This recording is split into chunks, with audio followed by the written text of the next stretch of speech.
ഒരിക്കലും വിചാരിച്ചു മലയാളത്തിൽ നിൽക്കും. മലയാളത്തിൽ നല്ല ഭംഗിയല്ലേ കാണാൻ, നല്ല പ്ലംബി ആയിട്ടുള്ള നല്ല രസമാണ്. നയൻതാര ഇപ്പം വേറൊരു മുഖമാണ്. അന്ന് അങ്ങനല്ല, അവള് നല്ലൊരു സുന്ദരിയായിരുന്നു. ഇപ്പോഴും ആണ്, അങ്ങനെയല്ല. ഭയങ്കര ഫാൻസാണ് നയൻതാരയ്ക്കൊക്കെ. എൻ്റെ ഹസ്ബൻഡൊക്കെ ഭയങ്കര ഫാനാണ് നയൻതാരയാണ്. പക്ഷെ അന്ന് ഞാൻ വിചാരിച്ചു മലയാളത്തിൽ കുറേ നല്ല പടങ്ങൾ ചെയ്യും എന്നൊക്കെ വിചാരിച്ചു നിന്നാണ്. പക്ഷെ മലയാളത്തിന് നഷ്ടമായി പോയി. എത്ര ആയാലും എത്ര നമ്മൾ ഉയരങ്ങളിലല്ലേ നിൽക്കുന്നത്. ഈ നയൻതാരയുടെ കാര്യം പറഞ്ഞപ്പോൾ നമ്മൾ മഞ്ജു വാര്യരുടെ കാര്യം പറഞ്ഞു. അതായത് ചേച്ചിയുടെ ഫസ്റ്റ് ഫിലിം മഞ്ജു വാര്യരുടെ സെക്കൻഡ് ഫിലിം ആയിരുന്നു തൂവൽക്കൊട്ടാരം. ഇപ്പൊ നമ്മൾ സംസാരിക്കുമ്പോൾ മഞ്ജു വാര്യരുടെ സെക്കൻഡ് ഫിലിം ആണെന്ന് പറയുമ്പോൾ നമുക്ക് വിശ്വസിക്കാൻ പറ്റില്ല. കാരണം പുള്ളി ആ സിനിമയിൽ പെർഫോം ചെയ്തതൊക്കെ ഭയങ്കര കിടിലാണ്, പറയാൻ പറ്റില്ല. കവറിന്റെ രീതിയിലേ അല്ല. എന്തെങ്കിലും ചേച്ചി ഓർമ്മയുണ്ടോ പുള്ളിക്കാരി പെർഫോം ചെയ്യുന്നതോ അന്നത്തെ ഷൂട്ടിംഗ് ലൊക്കേഷനിൽ പെർഫോം ചെയ്യുന്നത്? അത് നോർമലി എനിക്ക് നോർമൽ അതാണ്. പക്ഷെ ഞാൻ കണ്ണ് തള്ളിയത് ഡാൻസ് പെർഫോമൻസിൽ. സൂര്യ ചേച്ചിയും മഞ്ജുവും കൂടെ ഒരു കോമ്പറ്റീഷൻ മാതിരി ഒരു പാട്ടുണ്ട്. അതിലൊക്കെ സോങ്ങിലൊക്കെ ഞങ്ങളുണ്ട്.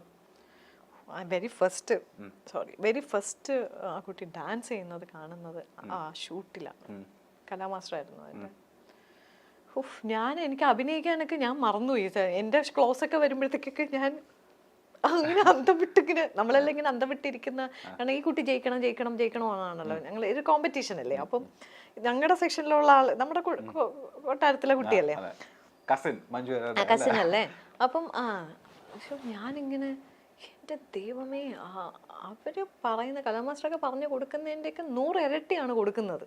അതായത് ഓരോ പോസ്റ്റേഴ്സും നിൽക്കുന്ന സ്റ്റൈലും. ക്ലാസിക്കൽ ഡാൻസർ ആണല്ലോ മെയിൻ.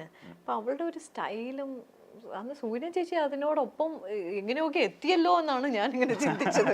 അതാണ് അവരും ഏതാണ്ട് അവരും ഡാൻസറാണ്. സോ ഇതൊരു വേറെ സ്റ്റൈൽ ഓഫ് ഇതായിരുന്നു. ഞാൻ ശരിക്കും മഞ്ജുൻ്റെ തൂവൽക്കൊട്ടാരത്തിൽ കണ്ണ് തള്ളിയത് ഇതാണ്. പെർഫോമൻസസ് വേറെ ഉണ്ട്, പക്ഷെ അത് നമ്മുടെ കോമ്പിനേഷൻ ഒന്നും ഉണ്ടായിരുന്നില്ല. അതുകൊണ്ട് തന്നെ എനിക്ക് പെർഫോമിങ് ഏതൊക്കെ ലെവലിൽ ഉണ്ടായിരുന്നു എന്ന് എനിക്ക് അറിയില്ല.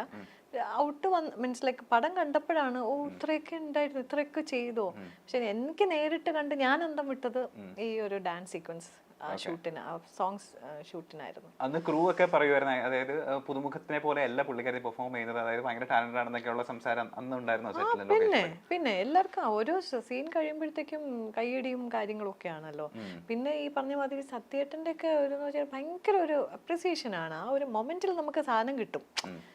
ഇങ്ങനെ ബലം പിടിച്ചൊന്നും ഇരിക്കില്ല ചില ഡയറക്ടേഴ്സ് ഇരിക്കുന്ന പോലെ. നമുക്ക് സൂപ്പർ അങ്ങനെയൊക്കെ പറയില്ലേ, അത് നമുക്ക് അവാർഡ് കിട്ടിയ പോലെയാണ്. കാരണം ഇവരൊക്കെ മോട്ടിവേഷൻ തന്നെയാണ്. കാരണം ഇവരൊക്കെ എത്ര പടങ്ങൾ ചെയ്തിട്ടുള്ള ലെജൻസ് ആണ്. അപ്പം ഇവരുടെയൊക്കെ ഒരു പടങ്ങളിൽ ഒരു നല്ല ക്യാരക്ടർ ചെയ്ത് അതിനകത്ത് ഇവരെ നമ്മളിങ്ങനെ ഷോട്ട് കഴിഞ്ഞിട്ട് ഇവരെ നോക്കുമ്പോഴത്തേക്ക് ഒരു ഇങ്ങനെയൊക്കെ കാണിക്കുമ്പോഴേ അത് മതി.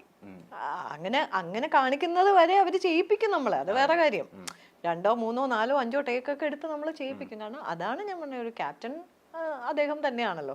അപ്പൊ അദ്ദേഹം എന്നല്ല, ഏത് ഡയറക്ടർ ആണെങ്കിലും ആ ഒരു ഷിപ്പിന്റെ ക്യാപ്റ്റൻ അതാണ്. അപ്പൊ അവർക്ക് എന്താണ് അവരുടെ മനസ്സിൽ കൺവിൻസ് ചെയ്യാനായിട്ട് അവർ ഉദ്ദേശിക്കുന്നത് പ്രേക്ഷകരെ, അതിലേക്ക് വരെ അവർ കൊണ്ടുവരും ആർട്ടിസ്റ്റുകളെ. ചേച്ചി അടുത്ത റൗണ്ടിലേക്ക് പോവാം. Last and final round. നമ്മൾ ചെറിയൊരു റാപ്പിഡ് ഫയർ റൗണ്ടിലേക്കാണ് പോകുന്നത്. പേടിക്കേണ്ട, ഓപ്ഷൻസ് ഉണ്ടായിരിക്കും. സൂപ്പർ. നേരത്തെ പറഞ്ഞില്ല 34 വർഷത്തെ 91 ടിൽ ദിസ് ഇത് എത്രയാണ്? അത്രയാണ്. 91 ഏത് സിനിമയായിരുന്നു ആദ്യത്തെ? 91 സിനിമയല്ല, 91 ഒരു കൂടെയും കുഞ്ഞുപെങ്ങളും ഫസ്റ്റ് സീരിയൽ. അത് കഴിഞ്ഞിട്ട് ദൂരദർശനിൽ. ഓക്കെ, അപ്പോൾ 35 റൗണ്ട് ചെയ്യട്ടെ. ഈ 35 ഇയേഴ്സ് ഓഫ് ഫിലിം കരിയറിൽ മറക്കാൻ പറ്റാത്ത ഒരു കോംപ്ലിമെന്റ് അല്ലെങ്കിൽ ഒരു കമന്റ് എൻ്റെ ലൈഫിൽ ഇതാണ്. ഓപ്ഷൻ ഇല്ല, അതെനിക്കറിയില്ല. ചേച്ചി കിട്ടിയ കമന്റ്സ് എന്തൊക്കെയാണെന്ന്. മറക്കാൻ പറ്റാത്ത ഒരാളുടെ കയ്യിൽ നിന്ന് കിട്ടിയ കോമന്റ് അല്ലെങ്കിൽ കോംപ്ലിമെന്റ്. മറക്കാൻ പറ്റാത്തത് പ്രിയചേട്ടനിൽ നിന്ന് കിട്ടിയത് കോംപ്ലിമെന്റ്. അത് വെരി ഫസ്റ്റ് എനിക്ക് അവാർഡ് കിട്ടിയ സമയത്ത്, നെയ്ത്തുകാരൻ്റെ 2001 സ്റ്റേറ്റ് അവാർഡ് കിട്ടിയ സമയത്ത് പ്രിയചേട്ടനായിരുന്നു അതിൻ്റെ ജൂറിയിൽ, വൺ ഓഫ് ദ ജൂറീസ് പുള്ളിയായിരുന്നു. അപ്പോൾ അദ്ദേഹം വിളിച്ചിട്ട് എനിക്ക് അവാർഡ് തന്നതിന് ശേഷം, അവാർഡ് ഇൻ ദ സെൻസ് ഇത് ആയതിനു ശേഷം എന്നെ ഫോണിൽ വിളിച്ചിട്ട് എന്നെ അപ്രീഷിയേറ്റ് ചെയ്തതാണ്. എന്താ പറഞ്ഞത്? ഇത്രയും നാള് എവിടെയായിരുന്നു?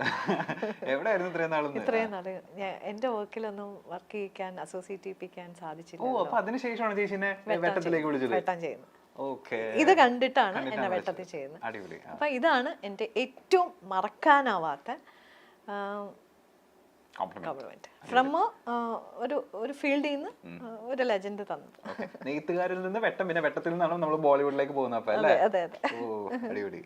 ഓക്കെ, മലയാളം ഫിലിം സീരിയൽ ഇൻഡസ്ട്രിയിൽ ഈ ഒരു പെർട്ടിക്കുലർ കൾച്ചർ അല്ലെങ്കിൽ ഈ ഒരു പെർട്ടിക്കുലർ പ്രാക്ടീസിനോട് ഞാൻ വളരെയധികം എതിരാണ്. അങ്ങനെ എന്തെങ്കിലും ഉണ്ടോ? മലയാളം ഇൻഡസ്ട്രിയിലെ സീരിയലിലോ ഏതെങ്കിലും ഒരു എന്താ പറയുക, ഒരു പെർട്ടിക്കുലർ കൾച്ചറിനോട് അല്ലെങ്കിൽ പ്രാക്ടീസിനോട് ചേച്ചിക്ക് ഒട്ടും അക്സെപ്റ്റ് ചെയ്യാൻ പറ്റാത്ത അല്ലെങ്കിൽ അത് മാറണം എന്ന് വിചാരിക്കുന്ന എന്തെങ്കിലും കാര്യങ്ങൾ? മെയിൽ ഡോമിനൻ്റ് ആയിട്ടുള്ള ചില വിഷയങ്ങളൊക്കെ വരാറുണ്ടല്ലോ. For example? അല്ല, മീൻസ് ഈവൻ ക്യാരക്ടേഴ്സിൽ തന്നെയാണ് ഫീമെയിൽ ഓറിയൻറ്റഡ് ആയിട്ടുള്ള ഒരുപാട് ക്യാരക്ടേഴ്സും ഒക്കെയാണ് നമ്മുടെ സൊസൈറ്റിയിൽ ഉള്ളത്. പക്ഷേ എപ്പോഴും മെയിൽ ഡോമിനൻസിനും ഒരു മെയിൽ ആക്ടറിനും ഒരു ഹീറോ, ഒരു പവർസത്തിനൊക്കെയാണ് കൂടുതൽ ഇമ്പോർട്ടൻസ് മൂവീസിന് കൊടുക്കുക. അതിനെക്കാട്ടി പവറാണല്ലോ ലേഡീസിൻ്റെ സാധനങ്ങൾ. നമ്മുടെ ഫുൾ സൊസൈറ്റിയിൽ നടക്കുന്ന വളരെ ഹിഡൻ ആയിട്ടുള്ള ഒരുപാട് കഥകളുണ്ട് സ്ത്രീകൾക്ക് പറയാൻ. അപ്പം അത്തരം സംഭവങ്ങൾ സ്ത്രീയെ ഒരു ലക്ഷ്യമാക്കിക്കൊണ്ട് ആൾക്കാർ ആക്സെപ്റ്റ് ചെയ്യത്തില്ല. ആൾക്കാർ ജസ്റ്റ് ദേ ആർ ബിഹൈൻഡ് ഇങ്ങനെ ഒരു എന്താ പറയണ്ട ഒരു ഹീറോ ലെവൽ ഓഫ് ഇതല്ലാണ്. അതിനകത്ത് ഒരു ഫൈറ്റിലൊക്കെ നമുക്കൊന്നും ഒരിക്കലും ഒരു ഹീറോ ഒരു നോർമൽ റോഡിലൊക്കെ ഇത്തരം ജനങ്ങളെ ഫൈറ്റ് അടിച്ച് വീഴ്ത്തുകയും അങ്ങനെയൊക്കെ അതൊക്കെ സിനിമകളിൽ മാത്രം. പക്ഷെ അതിൽ നിന്നൊക്കെ ഫൈറ്റ് അടിച്ച് ജീവിക്കുന്ന ഒരുപാട് സ്ത്രീകൾ നമ്മുടെ ചുറ്റിലുണ്ട്. അത്തരം കുറേ അറിഞ്ഞുകൂടാത്ത അല്ലെങ്കിൽ ധാരാളം ആൾക്കാർ അറിയാൻ ആഗ്രഹിക്കുന്ന കുറേ ശക്തിപരമായിട്ടുള്ള സ്ത്രീ കഥാപാത്രങ്ങൾ നമ്മുടെ സൊസൈറ്റിക്കകത്ത് നമ്മൾ ഒന്നെല്ലാം മാറ്റി വെച്ചിട്ട് നോക്കിയാൽ നമുക്ക് കാണാൻ പറ്റും. അതിനെ ഇതിലേക്ക് സ്ക്രീനിലേക്ക് കൊണ്ടുവരിക, നമ്മളെ പോലെ എന്നല്ല ഞാൻ പറഞ്ഞത്, ശക്തിയേറിയ കഥാപാത്രങ്ങൾ ചെയ്യാൻ പ്രാപ്തരായിട്ടുള്ള ആർട്ടിസ്റ്റുകളെ വെച്ച് ചെയ്യിപ്പിക്കുക എന്നുള്ളത് അതിൻ്റെ ഒരു ചെറിയ എനിക്ക് എപ്പോഴും അങ്ങനെ തോന്നിയിട്ടുണ്ട്. പടങ്ങൾ അവരിലേക്ക് മാത്രം ഒതുങ്ങി നിൽക്കുന്നു, ബാക്കി എല്ലാവരും actually for songs and all ഇങ്ങനെ ഒരു ചെറിയൊരു ഇങ്ങനെ നിന്നാൽ ഇങ്ങനെ നിൽക്കുന്ന സ്ത്രീ കഥാപാത്രങ്ങൾ ഇങ്ങനെ നിൽക്കുക, അതിലേക്ക് വരിക എന്ന് വെച്ചാൽ എൻ്റെയൊക്കെ ആഗ്രഹം ആണ്. അപ്പൊ ആ ആഗ്രഹത്തിന് മേലിപ്പം നമ്മളെ പോലുള്ള വ്യക്തികൾക്കൊന്നും അത്തരം കഥാപാത്രങ്ങൾ തരണമെന്നില്ല. ആൾക്കാർക്ക് ഇപ്പോഴും ഈ പറച്ചിലുകളും കാര്യങ്ങളൊക്കെ ഭയങ്കരമാണ്. ഓഡിയൻസ് ഭയങ്കര സംഭവമാണ്, സ്ത്രീകളൊക്കെ വന്നു കഴിഞ്ഞാൽ അതാണ് ഇതാണെന്ന്. പക്ഷെ ഈ സിനിമയിലായിട്ട് ബന്ധപ്പെട്ട് വരുമ്പോൾ എപ്പോഴും ആ മെയിൽ പ്രോമിനൻസും മെയിൽ ആർട്ടിസ്റ്റുകൾക്കുള്ള പടങ്ങളും അത്തരം സിനിമകൾക്കാണ് ഇപ്പോഴും ഓഡിയൻസ് പോകുന്നത്. തട്ടുപൊളിപ്പൻ സിനിമകൾ എപ്പോഴും ഒരു എന്റർടൈൻമെന്റ് ആകണം, കുറച്ച് ഇൻഫോർമേറ്റീവ് മീൻസ് കുറച്ചുകൂടെ നമുക്ക് ജീവിതത്തിനോട് അടുത്ത് നിൽക്കുന്നതായിരിക്കണം. നമ്മുടെ കഥയുമായിട്ടോ അല്ലെങ്കിൽ മറ്റുള്ള നെയ്ബേഴ്സിന്റെ കഥകളുമായിട്ട് റിലേറ്റ് ചെയ്യുന്ന രീതികളിലായിരിക്കണം. നമുക്ക് കുറച്ച് എന്റർടൈനിങ് ആയിരിക്കണം. എല്ലാം തട്ടുപൊളിപ്പനായാലോ, എല്ലാ റോഡുകളിലുള്ള ഫൈറ്റ് ആയാലോ, നമ്മളിപ്പോൾ കുറേയൊക്കെ വളർന്നില്ലേ, നമ്മൾ പണ്ടത്തെ ഒരു സിനിമ സെറ്റപ്പിലല്ല നമ്മൾ നിൽക്കുന്നത്. അപ്പം അതിൽ നിന്നുകൊണ്ട് ഇത്തരം സ്ത്രീ കഥാപാത്രങ്ങളെയൊക്കെ കൊണ്ടുവരിക എന്നുള്ളത് ഭയങ്കര ഒരു വലിയ കാര്യമാണ്. അതിപ്പോൾ അത് ശരിക്കും പറഞ്ഞാൽ അതിനകത്ത് എന്താണ്, എനിക്ക് അതിൻ്റെ ടാക്ടിക് എന്താണെന്നൊന്നും എനിക്ക് പറയാൻ പറ്റില്ല. സിനിമയുടെ ടാക്ടിക്സ് ഡിഫറെൻ്റ് ആണ്. സീരിയലിലൂടെ അഭിനയത്തിലേക്ക് എത്തിയ നിരവധി താരങ്ങളുണ്ട്. അങ്ങനെ ഒരാളാണ് സോന നായർ. സോനയെ പറ്റി പറയുകയാണെങ്കിൽ മലയാളത്തിൽ അഭിനയിക്കാത്ത വേഷങ്ങളില്ല എന്ന് വേണമെങ്കിൽ പറയാം. അമ്മ റോളുകളാണെങ്കിലും സഹോദരി റോളുകളാണെങ്കിലും വില്ലത്തി റോളുകളാണെങ്കിലും നായിക റോളുകളാണെങ്കിലും അങ്ങനെ എല്ലാ റോളുകളിലും നിറഞ്ഞു നിന്നിട്ടുള്ള ഒരു നടിയാണ് സോന നായർ. എല്ലാ റോളുകളും തന്റെ കൈപ്പിടിയിൽ ഒതുങ്ങും എന്ന് തെളിയിച്ചൊരു നായിക തന്നെയാണ് സോന. ഇപ്പോൾ തന്റെ സിനിമയിലെ വിശേഷങ്ങളൊക്കെ പറയുകയാണ്, തന്റെ അനുഭവങ്ങളും കാര്യങ്ങളും ഒക്കെ. പല സിനിമകളിലും കൂടെ അഭിനയിച്ചവരെ കുറിച്ചും മറ്റും പറയുകയാണ് സോന.